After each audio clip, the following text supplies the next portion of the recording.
I was frustrated. This is our third time now, third contract that I've signed to fight him.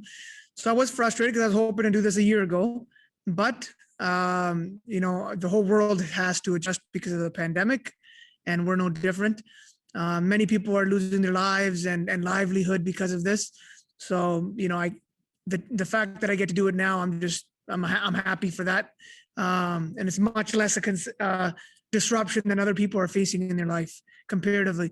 So I'm happy I'm here, and timing's everything.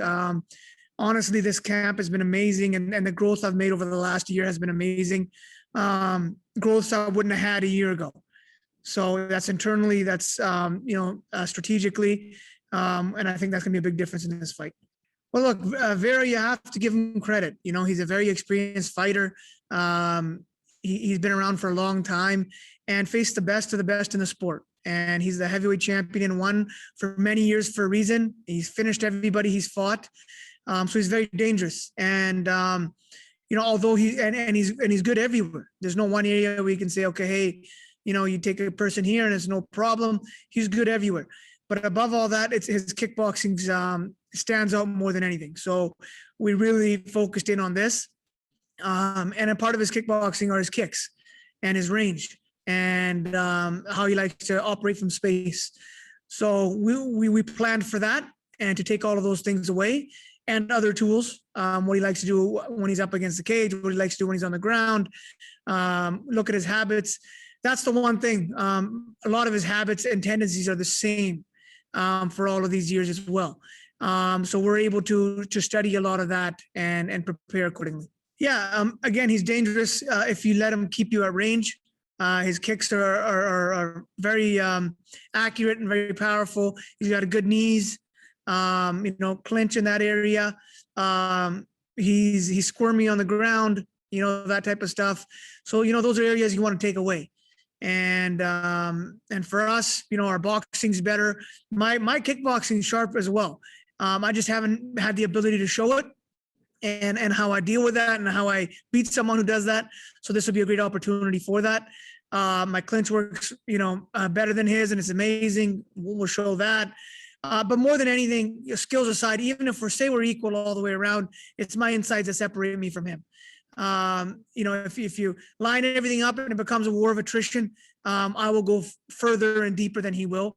And that's where I draw a lot of my confidence from. Yes, I think I'm ready. I think I've been ready for a while, for a long time. We've been training, at a high level and learning at a high level for a long time.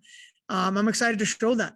And I think my boxing's, way better than his.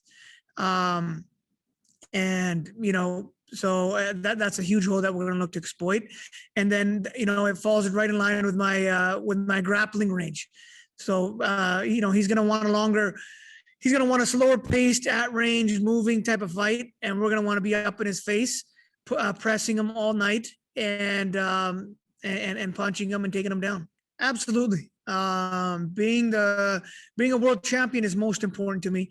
And the fact that I have the ability to make history and be the first is very, very important. One, for myself and my legacy, and two, just for the next generation to wake up then, and other wrestlers from India and other martial artists from India to understand this is possible for them.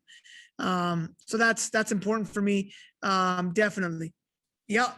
So I am ready to get this gold and be the king of Indian MMA, and Ritu will be the queen of Indian MMA. She has an amazing amount of talent. She's been competing at a high level her entire life. Her family, very accomplished international athletes, and you can't teach that. She's been doing that, her entire life, right? So she knows how to win. She knows how to lose. She knows how to deal with adversity. She knows how to be a professional, act like one, train like one, and she takes it seriously. So, and more than anything, her story really resonates with the country. So, with females, with all martial artists, when she runs through this Grand Prix, she's going to do amazing things for the sport and for India. And the other part of all this, being a wrestler, she's used to tournaments.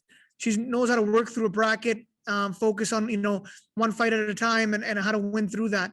So that's something none of those girls in that bracket have. So I'm excited for her to work her way through this tournament and become the queen of Indian MMA. Rug, yeah, I think he's going to take over Alain's spot on the Instagram. I think he's going to move over the Panther. We've got a new, bigger, badder Panther in town. He looks good, that's for sure. And he's still green, but he's developing. Obviously, he's got a great wrestling base and a fan base in Africa at a time where there's, African champions and other promotions, and the sport's looking to blow up in the coming year or two here. So Rug's in a beautiful position to do that for Africa as well, for our company. Yeah, I'm excited to see kind of what happens there with him. For me, my eyes are squarely focused on Brandon Vera. You could ask me after the fight what I'm thinking about next steps. Until then, there's nothing. There's only Brandon Vera, and that's April 29th. Hey, that guy is the Iranian killer. They call him that for a reason. If they don't now, they will. Yeah, I like that guy. He was set up to lose. So he took out two of those guys within a month. Big respect to him. And how he did it was great. I don't understand Akbar. He comes from the wrestling background where you're supposed to be humble and you work hard. And we never had social media coming up. So I don't know. He needs to get off of social media and get back to real life and back in the gym and do some real stuff and start winning. So I was happy to see that for the Iranian killer. It's going to be to rely on his kickboxing for sure. He joined another gym, which is renowned for their kickboxing. So he's going to look to focus in on that, keep his range. He's longer, and work his kickboxing. That's what's going to be his game plan. Work his clinch and try to stay off the cage, and that's it. Well, telling you how the fight's going to play out is giving my strategy, so I'll do both for you. He's going to try to keep me at range. He's going to use his kicks. He's going to switch stances. He's going to be on his back foot. He might spaz a few times. He might come forward a little bit, but that's what he prefers. He's going to try to stay off the cage. I'm going to come forward. I'm going to cut him off. I'm going to keep it within inside of the kicking range. I'm going to hit him in the face early and often, and he's going to either stand there and get hit, or he's going to back up into the cage, and mixing in takedowns within that. And we're going to do that all night, 25 minutes. We're going to do that all night, and we'll see how long he lasts.